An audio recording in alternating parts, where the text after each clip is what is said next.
서울 부동산 지금 시장은 매매가는 안정된 모습을 보이는 가운데 전세가는 지금 슬금슬금 좀 빠르게 오르고 있습니다. 매매가는 이렇게 안정된 모습을 보이고 있는데 서울시와 정부는 서울의 재개발 재건축 사업을 크게 지원하겠다는 그 보도자료를 내놓고 기자회견까지 열었죠. 매매가는 이렇게 안정된 가운데 서울과 정부에서는 왜 이렇게 큰 혜택을 줘가면서 서울의 재개발 재건축으로 아파트를 많이 지으려고 하는지 오늘 좀 살펴보도록 하겠습니다. 서울에 내 집 마련을 생각하시는 분들, 그리고 서울에 투자를 생각하시는 분들, 그리고 서울에 지금 내 집을 가지고 있는데 이걸 혹시 매도를 고민하거나 어떻게 해야 할지 약간 고민이 있으신 분들은 오늘 영상 끝까지 보시기 바랍니다. 자, 우리 서울은 크게 5개 권역으로 분류할 수 있습니다. 도심권, 동부권, 동남권, 서부권과 서남권 이렇게 크게 지리적으로 5개로 분류할 수 있는데요. 지금 가장 입주 물량이 부족하고 각 지역 하나를 좀 쪼개서 봤을 때 전세가가 가장 많이 빠르게 지금 오르고 있는 지역들이 바로 서부권입니다. 자, 서부권은 은평구, 서대문구, 그리고 마포구 이 3개를 서부권으로 볼 수 있는데요. 지금 보시는 화면이 2000년도부터 2028년까지 서울의 입주 물량인데 지금 작년 2023년 이렇게 입주 물량이 꽤 많았죠? 그런데 지금 벌써 24년, 25년, 26년까지 지금 입주 물량은 거의 확정적이죠. 이렇게 지금 역대급 공급 부족을 맞이하고 있습니다. 작년만 해도 입주 물량이 꽤 많았는데 벌써 24년 올해 바로 지금 입주 물량이 부족이 시작되었죠. 그리고 이게 시작된 만큼 전세가율도 이 서울 5개 권역 중에서 가장 빠르게 차오르고 있기 때문에 이들 지역에 내 집을 갖고 계신다든지 아니면 투자를 생각하시는 분들은 조금 자세히 먼저 봐야 할 지역으로 보고 있습니다. 재개발 재건축, 활성화 방안, 이렇게 많은 혜택들을 줘가면서 재개발 재건축을 빨리 넣으려고 하는 이유는 지금 공급 부족에 의해서 전세가가 너무 빠르게 차오르고 있기 때문에 이렇게 전세가가 빠르게 차오르는 시기, 벌써 24년 공급 부족 바로 시작한 해부터 25년, 26년, 27년 정도까지는 거의 입주 물량이 확정적이죠? 그러면은 벌써부터 전세가를 치고 올라가고 있으면 내년, 내후년 가면 갈수록 전세가 상승으로 인한 매매가 상승 압박이 매우 커진다는 의미예요. 정부에서 지금 이걸 모를 리가 없어요. 이번 정부는 부동산 정책에 있어서는 아주 너무 얄미울 정도로 잘하고 있습니다. 그래서 정부도 지금 이렇게 빠르게 재개발 재건축에 관한 이 규제를 완화해가면서 재개발 재건축으로 공급을 넣으려고 하는 이유는 집값의 큰 상승을 막기 위함도 분명히 있습니다. 지금 공급 부족을 이미 정부에서는 알고 있습니다. 만약 지난 정부에서 재개발 재건축 도심 정비구역 같은 걸 다 해제해버리고 이 서울을 원형 그대로 보존해야 한다면서 공급을 엄청 막았었죠. 2020년 코로나로 인해서 돈이 엄청 풀린 시기에 이 돈이 인플레이션으로 이어졌고 결국은 건설 자재비, 이런 건설비의 급등으로 인해서 재개발 재건축 등의 사업성이 안 나오는 거예요. 재개발 재건축의 사업성이 나오려면은 결국 핵심은 원래 거주하고 있던 사람들이 재개발 재건축을 했을 때 추가 분담금이 많이 들어가지 않아야 하거든요. 재개발 재건축을 할 때 5억씩, 6억씩 낸다. 그러면은 이 재개발이 쉽게 진행되기 매우 어려운 상황이거든요. 만약 공급을 빠르게 넣고 싶으면 집값이 많이 올라져 버려야 돼요. 그래서 이 재개발 재건축이 사업성이 나와야 하는데 지금 그렇지 못한 상황입니다. 그래서 정부는 오히려 이렇게 이 용적률을 높여준다든지 여러 가지 건설을 할 수 있게끔 지원을 해준다든지 이런 혜택을 줌으로써 공급을 빠르게 넣으려고 하는 지금 모습을 보이고 있습니다.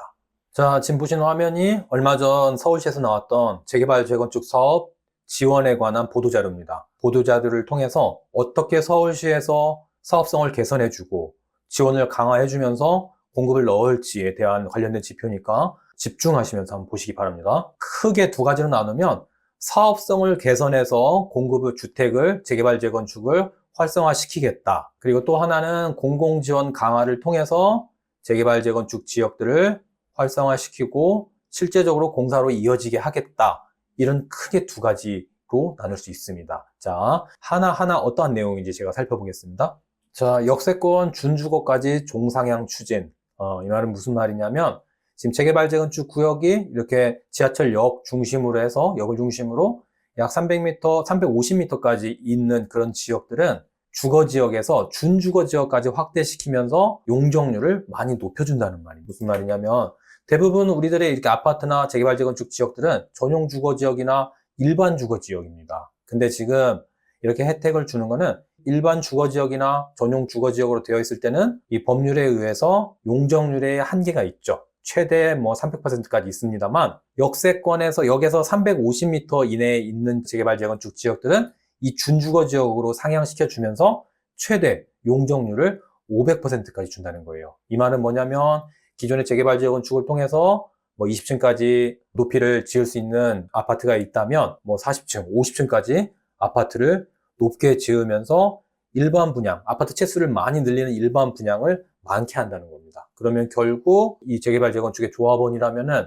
내가 향후 추가적으로 내야 할 분담금이 많이 줄어드는 거죠. 네, 그래서 사업성을 확보하려는 정부의 의지입니다. 자, 이번에는 사업성 보정계수 도입입니다. 이 현행 재건축에 의해서는 그 허용 용적률을 20% 추가적으로 해주게 되어 있는데 사업성 보정계수를 적용해서 기존 20% 추가해서 최고 40%까지 추가를 더해준다는 겁니다. 더 많은 아파트 채수를 지을 수 있기 때문에 사업성이 더 확보되고 여기에 더해서 이렇게 재개발 재건축을 하면서 기부 체납 형식으로 거기에 공원을 넣는다든지 아니면 공공임대 아파트를 좀 넣는다든지 이렇게 기부 체납을 하게 되어 있는데요. 지금 여기에 더해서 기존에 25% 공공임대 주택을 넣어야 하는데 15%까지 줄여주면서 더욱더 일반 분양을 많이 할 수 있게끔 해서 사업성을 더 높게 하고 그리고 분담금을 더 덜 내게 하면서 이렇게 사업성을 확보하는 모습을 확보하려는 의도가 보이고 있습니다, 여러분.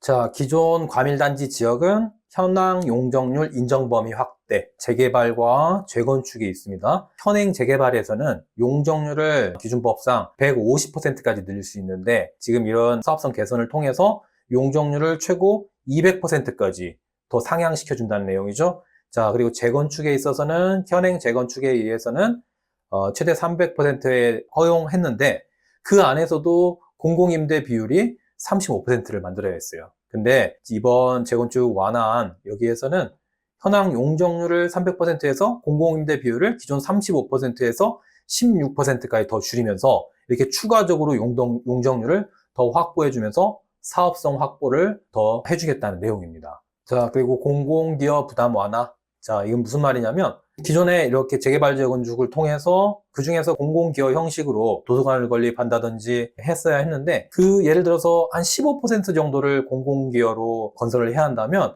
이거를 10%까지 완화해 준다는 내용이에요. 그러면은 기존에 예를 들어서 뭐 15억 정도 뭐 도서관이나 공원을 지어야 한다면 이제 10억 정도만 도서관이나 공원을 짓고 나머지는 이렇게 일반 분양에 사용할 수 있는 금액이 늘어난다는 거죠. 그러면 사업성이 더 그만큼 확보되는 겁니다. 자, 그리고 기부채납 건축물 인센티브 완화. 여기에서 지금 추가로 더 해주는 거예요. 예를 들어서 재개발 재건축을 했으니까 이 건설사에서 당신들이 여기에 뭐 공공에 기여하는 의미로 여기에 도서관 하나 지으세요. 또는 공원을 하나 지으세요.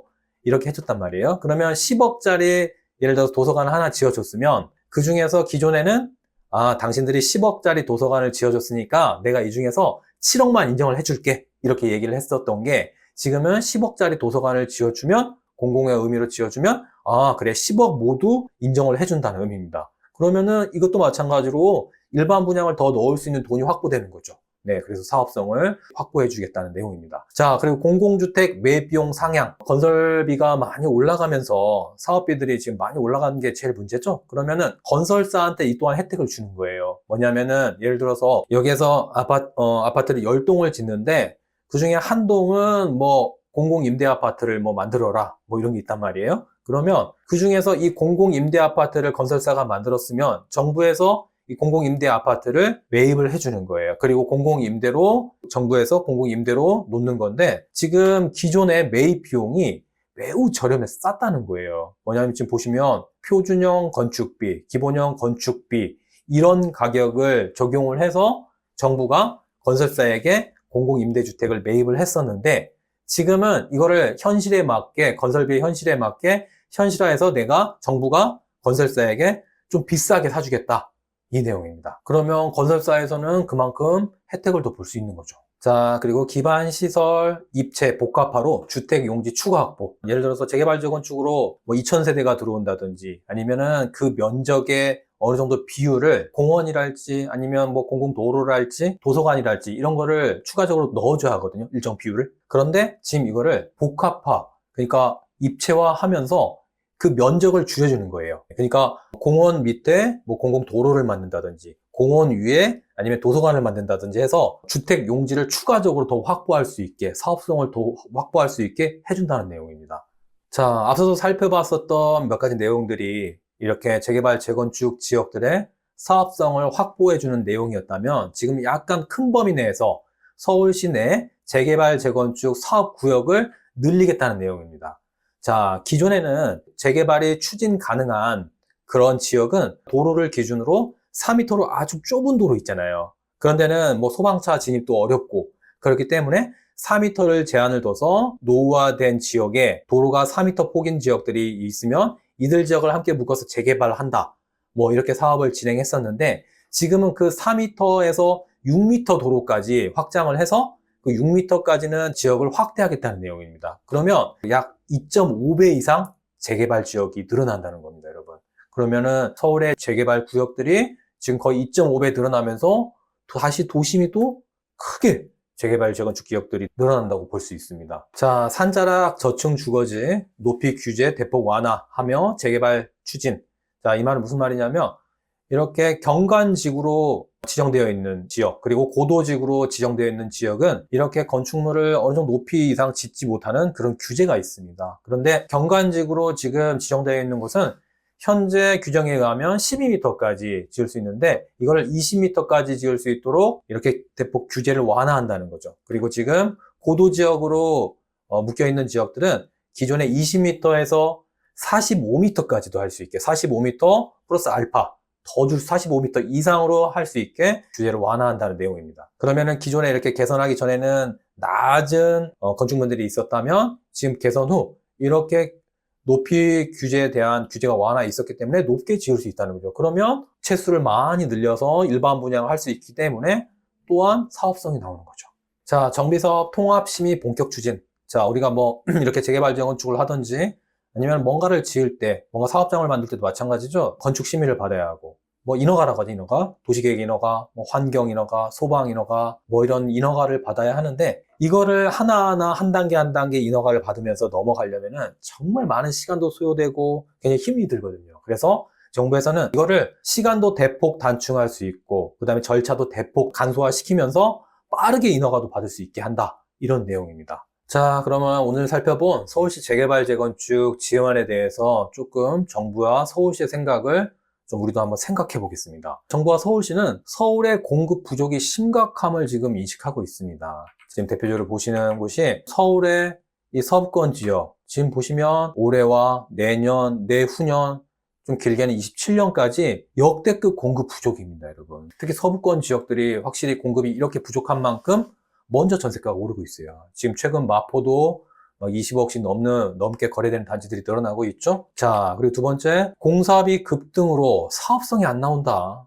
네, 이렇게 공급이 부족한데 정부 입장에서는 공급을 빠르게 넣을 수 없는 이유가 공사비가 너무 급등한 가운데 추가 분담금들이 너무 부담스럽기 때문에 사업 자체가 진행이 안 되는 거예요. 지금 이 정도 서울의 아파트 가격 대비 건설비로 따져봤을 때 재건축, 재개발에 이렇게 사업성이 안 나오기 때문에 공급을 넣을 수 없다. 그래서 아파트 가격이 빠르게 올라가지 않는 이상 이렇게 재개발, 재건축의 혜택들을 줘야만이 공급이 나올 수 있다 인식하고 있는 거예요. 그래 공급 부족은 결국 집값 급등으로 이어진다. 가장 걱정스러운 게 항상 뭐겠습니까? 지난 정부도 마찬가지였고 집값 급등이거든요. 서울은 재개발, 재건축 외에 공급이 어렵다. 서울은 도시를 확장할 만큼 확장했고 이미 지금 서울은 신규 깨끗하게 지어준 택지개발 지역에 아파트를 넣을 땅 자체가 없습니다. 그래서 재개발, 재건축 외에는 공급이 어렵기 때문에 결국 재개발, 재건축을 할 수밖에 없다. 결국 재개발, 재건축 활성화되기 위해서는 아파트 가격이 많이 오르든지